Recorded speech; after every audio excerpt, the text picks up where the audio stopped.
Modelagem é o processo de se entender o seu negócio, entender as entidades que fazem parte do seu negócio, entender o relacionamento entre elas, eleger, às vezes o relacionamento tem dois sentidos, você eleger um sentido mais forte e transformar essas entidades em URLs muito bem definidas no REST.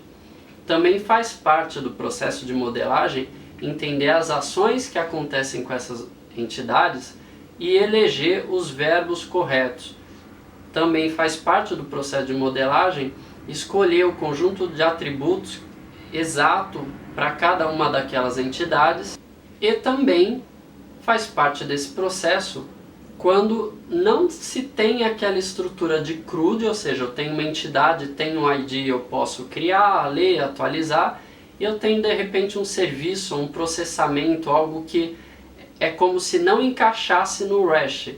Então também nesse processo de modelagem é preciso ter conhecimento de REST para saber quais dos recursos do REST eu vou abrir mão para entregar uma modelagem mais próxima possível do REST, quando não for possível de se fazer o REST puro e corretinho. Então ficam algumas dicas. A primeira e mais básica é o KISS, Keep It Simple, Stupid. É um termo que se usa muito na TI, que é escolher a abordagem mais simples possível, faz com que seja simples para o seu consumidor. Outra característica importante da modelagem é em modelar pensando no seu consumidor, não necessariamente na sua estrutura de dados, porque às vezes a sua estrutura de dados não é a melhor, ou ela é legada, ou ela traz impedimentos ou restrições técnicas que você não precisa transparecer para quem vai consumir as suas informações. Outro ponto importante também é evitar ter mais de uma URL para fazer a mesma coisa. Então, por exemplo, se eu tenho uma empresa em que eu tenho cadastro de cliente, é interessante que eu tenha uma única URL para que meus consumidores possam fazer essa busca. Vai atrapalhar muito o reuso da API e vai atrapalhar muito nos projetos se o consumidor precisar pegar um tipo de cadastro de cliente numa URL, outro tipo de cadastro de cliente numa URL, e tem uma outra que só tem um pedaço da massa de dados, e para a informação que ele precisa começar a juntar a massa de dados de várias APIs. Então, o ideal é que essa API vire até uma camada de abstração para arrumar, para organizar um pouco as diversas fontes de dados que eu posso ter dentro da empresa. Também é interessante, quando se está construindo a API, se focar nos casos mais simples primeiro. Então você já entrega valor, já consegue entregar algumas URLs para o seu consumidor começar a acessar e deixar os casos mais complexos por último. E mantenha padrões. Todos aqueles padrões que a gente já conversou em outros vídeos, em outros capítulos, sobre query strings, sobre padrões de case maiúsculo, minúsculo, os termos, filtros, paginação, enfim, todos esses padrões devem ser mantidos entre as diversas APIs que você tem na empresa. Com isso você mantém um nível de consistência e facilita para o desenvolvedor que vai consumir. Não só pela curva de aprendizagem, mas também porque tendo padrões, ele pode começar a criar automações no código dele para que ele possa focar no negócio e não mais em detalhes técnicos da comunicação. É interessante também se atentar ao nível de granularidade. O ideal é que tenha ali 2, 3 níveis de profundidade no máximo. Se a API começa a ter níveis de granularidade muito profundos, provavelmente é um indicador de que talvez alguma coisa tenha que ser revista, talvez esse endpoint, essa URL, esteja entregando muito mais dados do que deve, então vale a pena checar e ficar atento na profundidade com que seus objetos no JSON estão alinhados. E o mais importante, mais ainda do que saber os detalhes do REST, porque isso é muito fácil de se aprender, não são muitas regras, é importante você saber entender o seu negócio, conseguir identificar quais são as entidades que fazem parte dele, o que são entidades, o que são serviços, qual o ID de cada uma delas, enfim, conhecer o seu negócio, conhecer as especificidades do seu negócio, de forma que minimamente seja possível fazer um caixograma, entidade relacionada com outra entidade, entidade relacionada com outra entidade. Sem esse cachograma, sem esse desenho, esse domain model feito, sem se entender também o quanto alguma entidade faz parte de um determinado domínio ou de outro domínio, sem esses conhecimentos, é muito difícil se fazer boas URLs, se montar uma boa estrutura de APIs.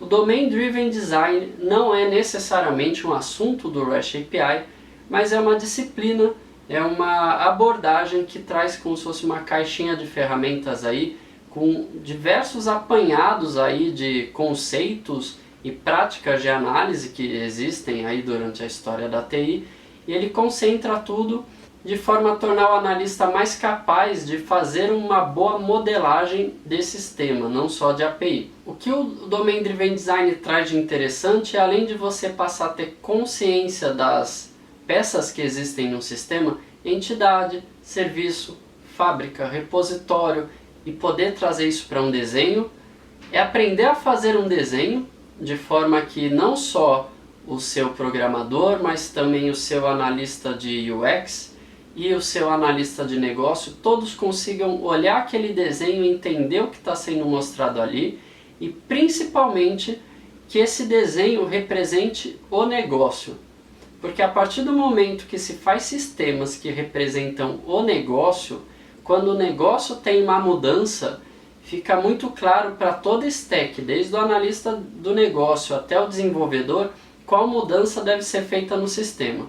Quando começa a distanciar e o negócio tem uma estrutura, tem termos, tem palavras, tem conceitos que não fazem parte do sistema, porque o sistema criou conceitos novos, ou o sistema resolveu unir conceitos de negócio que são separados em um só, ou um movimento ao contrário, enfim, quando o negócio não está fortemente representado no sistema, uma alteração que às vezes para o negócio é pequena, pode se tornar um monstro para fazer no sistema. Então, quanto mais coerente tiver o negócio com a API, melhor para todos da stack ali de desenvolvimento e de negócio, para entender o que ela é e para poder fazer evoluções nela quando for necessário. Outro conceito interessante do Domain Driven Design é a linguagem ubíqua.